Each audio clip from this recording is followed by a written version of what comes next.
সামান্য কিছু উপকরণ দিয়ে হোটেলকে হার মানানো আজকের রেসিপি। তোমরাও যদি এই ধরনের চিকেন রেসিপি বানাতে চাও তাহলে রেসিপিটি পুরোটা দেখতে পারো, আর বাড়িতে এইভাবে বানালে একদম হোটেলকে হার মানাবে। তো চলো বন্ধুরা, আজকের এই চিকেন তন্দুরি রেসিপিটি দেখে নিই।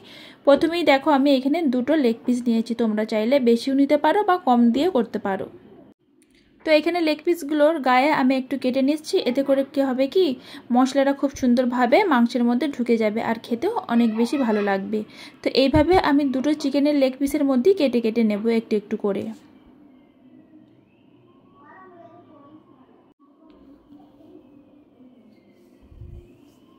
তো এখানে দেখো দুটো লেগ পিসই আমার কেটে নেওয়া হয়ে গেছে, আর এখানে আমি একটু পাতিলেবু রস নিয়েছি, ওপরে মাংসর মধ্যে দিয়ে মাখিয়ে রেখে দেব।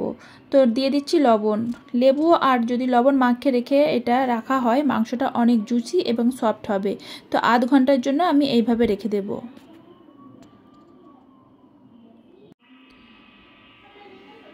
তারপরে চিকেন তন্দুরি করার জন্য যে উপকরণগুলো লাগছে এগুলো আমাদের সাধারণত প্রত্যেকের ঘরেতেই থাকে। তো এখানে আমি পানি ঝরিয়ে নিয়েছি, টক দই, আর দিয়েছি হাফ চা চামচ লঙ্কা পাউডার, জিরে পাউডার, ধনে পাউডার, হাফ চামচ গোলমরিচ গুঁড়ো, হাফ চামচ বিরিয়ানি মশলা, আর দিয়ে দিচ্ছি কাসুরি মেথি। কাসুরি মেথিটা একটু হাতে করে গুঁড়ে নিয়ে দিলে এর ফ্লেভারটা অনেক সুন্দর আসে। এটা যে কোনো ছোটো দোকানে তোমরা পেয়ে যাবে। আর এখানে আমি দিয়ে দিলাম চাট মশলা, আর দিয়ে দিচ্ছি 1 চামচ মতো আদা রসুন বাটা, আর এখানে একটু ফুড কালার দিয়ে দিচ্ছি কালার হওয়ার জন্যে। আর এখানে দিয়ে দেবো 2 টেবিল স্পুন মতো সাদা রান্নার তেল, দিয়ে সব কিছুকে খুব সুন্দরভাবে মিশিয়ে নেব। এখানে পানির প্রয়োজন হবে না, এই উপকরণ দিয়েই তোমরা একবার এই তন্দুরিটা বানিয়ে দেখবে, এতটা সুন্দর হয়। তো এবারে আমি চিকেনটা ভালো করে ম্যারিনেট করে নেব। মশলাটাকে খুব ভালো করে চিকেনের গায়ে মাখিয়ে নিতে হবে। আর এইভাবে তোমরা হাতে যদি সময় থাকে 3-4 ঘন্টা রেখে দিতে পারো, বা সকালে করে রাত্রেও যদি ফ্রাই করো এটা আরও বেশি টেস্টি হবে। তো আমি এইভাবে 2 ঘন্টা মতো রেখে দেবো। তো আর এখানে দেখো আমি চিকেনের গায়ে খুব সুন্দরভাবে মশলাটাকে মাখিয়ে নিয়েছি, আর দেখি কত লোভনীয় লাগছে না বন্ধুরা। যে মশলাগুলো আমি ব্যবহার করেছি সকলের ঘরেই সাধারণত থাকে। তো এই মশলাগুলো দিয়ে তোমরা বানিয়ে নিতে পারবে চিকেন তন্দুরি একদম হোটেলের মতো। অনেকে কিন্তু এখানে গরম মশলাও অ্যাড করে, তোমরা চাইলে বিরিয়ানি মশলার জায়গায় গরম মশলাটাও দিতে পারো, তবে বিরিয়ানির মশলাটা দিলে আমার মনে হয় এই চিকেন তন্দুরির টেস্টটা আরও বেশি আসে। তোমরা এইভাবে একবার আমার মতো করে তৈরি করতে পারো। তো এখানে আমি দেখো 2 ঘন্টা পরে আমি এটা মাইক্রো ওভেনে বেক করে নিচ্ছি। তোমরা চাইলে এটা তাওয়াতেও করে নিতে পারো, তাওয়াতে করাও কিন্তু খুবই ইজি।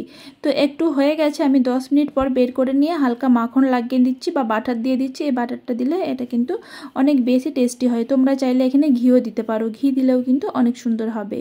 তো আমি একটু বেশি করে বাটারটা দিয়ে দিলাম, বাটারটার ফ্লেভারটা অনেক বেশি আসে ভালো।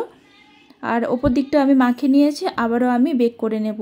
এই তন্দুরিটা করতে আমার 30 মিনিট করে 1 ঘন্টা মতো সময় লেগেছে। তো এখানে দেখো খুব সুন্দরভাবে তন্দুরিটা হয়ে গেছে, আর ভিতর অবধি জুসি আর সুন্দরভাবে সিদ্ধ হয়ে গেছে। একদম অল্প কিছু উপকরণ দিয়ে এবং অনেক টেস্টি একটি তন্দুরি বানিয়ে নিতে পারবে বাড়িতেই। আশা রাখছি ছোট্ট রেসিপিটি তোমাদের ভালো লেগেছে। ভালো লাগলে লাইক এবং সাবস্ক্রাইব করতে পারো। আর এখানে চিকেনটা অনেক গরম, তো আমি হাত লাগাতে পারছি না। আর এখানে অনেক সুন্দর হয়েছে, এতটা সুন্দর হয়েছে মাংসটা দেখতে পাচ্ছ, আর ভিতর অবধি কিন্তু অনেক জুসি হয়েছে। এইভাবে তোমরা একবার বানিয়ে দেখো। তো এখানে আমি চাটনি বানিয়ে নিয়েছি, আর সাথে কিছু পেঁয়াজ মশলা মাখিয়ে নিয়েছি। এই চাটনি আর পেঁয়াজের সাথে তন্দুরি খেতে অসাধারণ লাগে বন্ধুরা।